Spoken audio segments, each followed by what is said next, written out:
that every goal counts. You won a whole round. How'd that go? Yeah, it was kind of quiet. Not a lot going on. Yeah, we couldn't help ourselves early on, though. You know, we had to move up and go get somebody. So, look, I feel really good about getting Kool-Aid. I think he's, I think he's a really good player. Highly intelligent, highly instinctual in terms of a player. Has shown the ability to play press coverage, can play outside. We feel like he can go inside and play inside in the nickel. So there's some versatility with that he can play with. And so, yeah, we really liked the player and felt like, getting him at that value was the right place to get him. Obviously, the first thing that comes to mind is, is this at all related to you having No, seen look, top quarterbacks for last listen. year? Is Marshon Lattimore's status up in the air at all? You can never have enough good corners in this league. And with the amount of man-to-man snaps that we play, it's a valuable position. And look, we've had to have our third or fourth corner play a ton of snaps for us the last couple of years. And I think the corner position's been one of the things that's been one of our better positions. It's allowed us to play defense the way that we like to play. So, look, I went into this draft thinking, I'd love to get a corner, to add some depth. We lost, Ike last year and through free agency. So, I felt like it was a place that we wanted to try to see if we could find somebody. Again, we weren't going to force anything, but there's a couple of players that were still on the board at the start of the second round that we had targets on that, if the value was right, we were looking to trade up, and Kool-Aid was certainly one of those players. DA, do you feel like, I'm not putting words in your mouth, but he was rated pretty high. Do you feel like he got first round value in the second round? Well, look, it depends on who you ask, I guess. We feel like where we got this player, we thought it was really good value for us. And so, yeah, I thought there was a chance that he could go in the first round, and certainly when he was sitting there, to start the second round, and you're kind of watching it, the way the draft was going, and I felt like kind of the top half of that second round, you started to see some defensive tackles going off the board. You saw some corners going off the board. So early on in that, you just saw it was. Yesterday seemed like there was a lot of offensive guys obviously going off early in the draft, and I think the first part of the second round there was a little bit more defensive players going off. He plays more on the outside, obviously. What are the traits that you see that make you think that he could be possibly a slot guy if needed? Well, look, I think when you watch him play and you talk to the staff there, you see a highly intelligent and a highly instinctive football player. You see a guy that has the ability to fit in the run game and play physically. And so when you have somebody that's got the skill set, the coverage skills like he does on the outside, and then you combine that with the instincts and the intelligence, and you see the willingness in the run game and the physicality, that makes me think that he can play inside, even though and I think Coach Saban would say he could play inside. Do you think he'll start? Do you think you'll start him in camp at inside or probably outside first? Or No, he'll play both. He'll train at both. So when we kind of look at these nickel positions, I kind of look at it as, hey, look, he's an outside corner that slides inside and plays, in the nickel. You kind of got to give him a home. And so I think from a corner's perspective, you kind of always got to look at him as starting outside and then moving inside.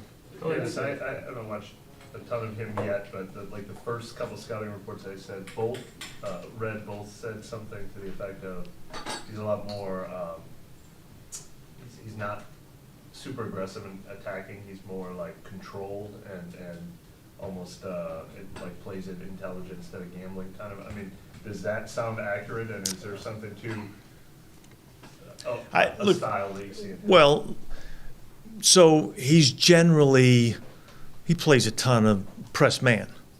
And so, when you think of attacking or whatever, you kind of think of the guy that's going to sit off, eyes on the quarterback, jump a route, those types of things. Well, he's not in those positions very often because more times than not, he's up in press coverage. And there's a lot of times he's playing, ultimately with his back to the ball. But there again, there's another aspect that I like in that, there's not a lot of panic in his game down the field, and he can play the ball, with his back to the ball and the ball above his head. I mean, I think those are things that he does well. Yeah, how do you see that kind of composure play out in his game? Well, look, I mean, I'm not sure I totally understand the question. I mean, he's a really smooth athlete. He doesn't panic. He's got confidence in himself and in his ball skills to be able to play the football. And so there's a return value to this player. It's something that he has done. So there's just a lot of things that I think he does really well. I think he's just a really good football player. And, he's a tool that I think we'll be able to utilize in a lot of different ways. Dennis, was cornerback a position you guys were targeting, or was he just a guy that you really liked? Yeah, well, look, I think we go into most drafts looking to, see if we can add a corner. I don't think you can ever have too many of those guys. As I was saying a little bit earlier, look, our third and fourth and fifth corners really have played a lot of snaps for us the last couple of years. And the way that we play, it's a valuable position to us. It's something that we really that we value a lot. And but yet I didn't feel like we needed to force a pick. But I felt like there was a player there that we really liked, that I wasn't sure was going to be there. And as he kept kind of sliding down the board a little bit, we had enough ammunition to go get him. At what point did he become realistic? Like, at what point did you really start saying, let's go get him? Was it 35, 37? Yeah, I think, look, for the value, I don't remember the exact number, but I think that number was probably somewhere around 36, 38, somewhere in there where we felt like, okay, we got a chance maybe to, try to move up. I mean, I think we had contact with, a handful of teams, and we were finally able to make a deal that made sense, and we were able to go up and get him. Did the run on receivers influence that at all too? Yeah, I think at that point in time, there was a few defensive players that we had better grades on than some of the receivers that were available. Dennis, guys are always going to fall. What positions have depth on the third day tomorrow?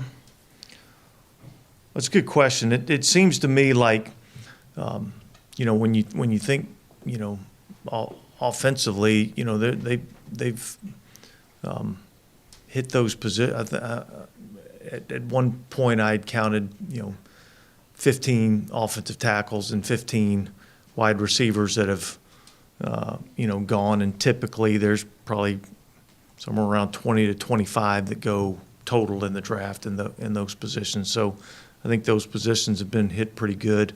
Look, we'll go back and check the board and see exactly where everybody is. I think at the end of every night, beginning of every day, you're kind of reorganizing a little bit, because there's a lot that goes on throughout the course of the draft. So, without getting into all the Mickey had said specifics. receivers are deep. Is there still a lot of depth there? Well, look, there's still some players that are available, but yeah, I think there's been 15 or 16 of them that come off the board, and typically there's 20 to 25 that get drafted. So I would say that you're kind of getting down the list a little bit. Dennis, was there an attempt made by y'all at all yesterday to move up for a quarterback? No. So was that position ever on the table, or? It was never discussed that we would move up for a quarterback. I think anytime if there's a quarterback that you think has a chance to be, your future quarterback, then I think it's always something that you're going to consider. But I'd heard that report.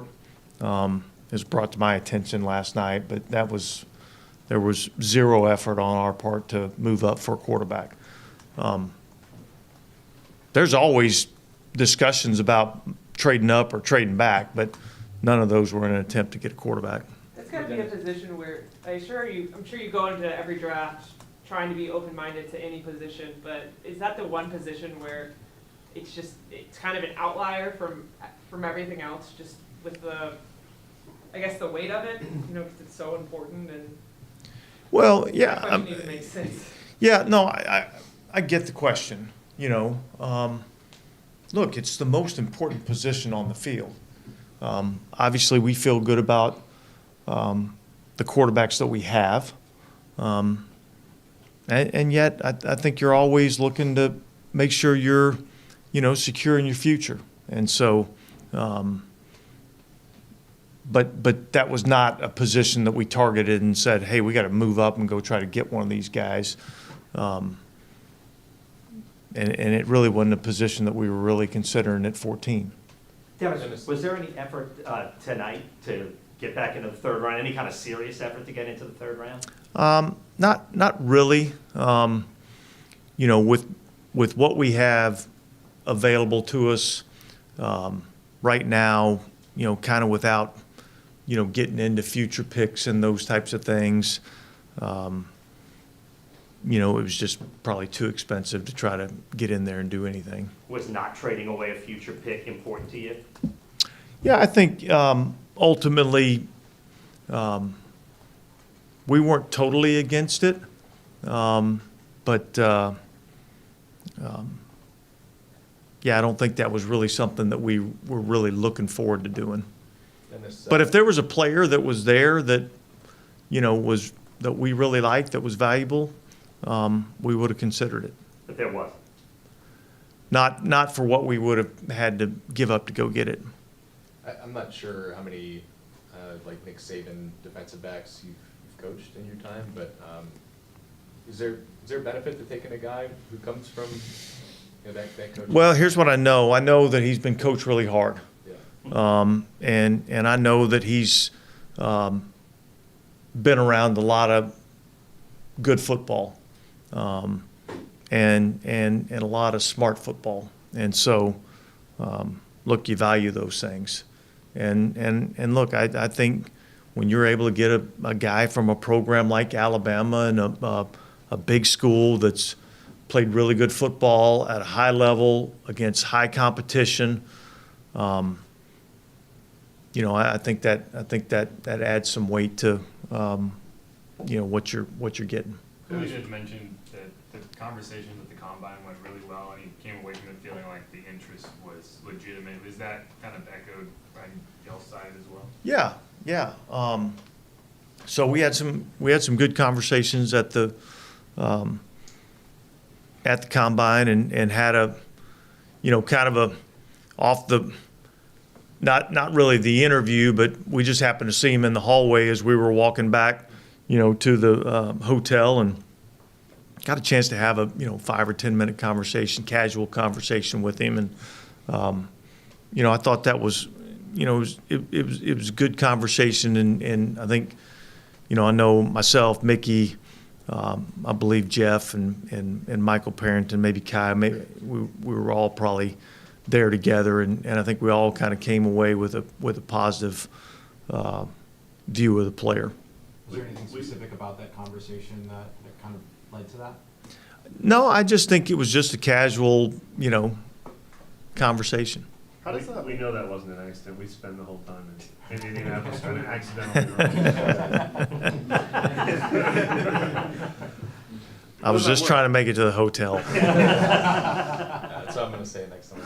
Yeah. How does that work though? Do you have to like introduce yourselves? Like, does he know who you guys are? We actually had met with him, I think, earlier that night, so we kind of knew he knew who we were and we knew who he was. Regardless of this pick, where do things stand with Marshon Lattimore? Have you guys talked? I mean, does he seem on board? No, I haven't talked to him in a while.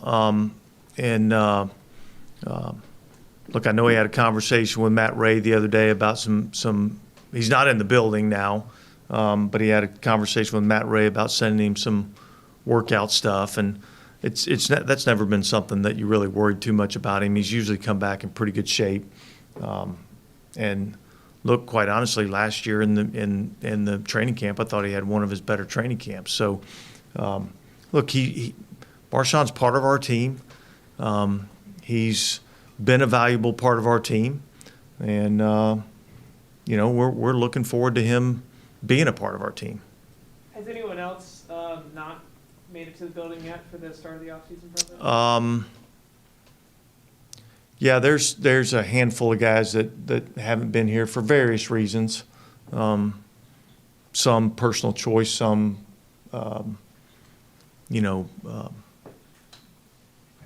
family reasons, things of that nature. So, look, it's not 100%, but it's pretty damn good turnout, and we've had a good first couple of weeks of the off-season program, and we start with kind of some football meetings and things of that nature starting next week. So we'll start ramping the football part of it up. Is Kool-Aid's foot injury anything that could line him through like the spring?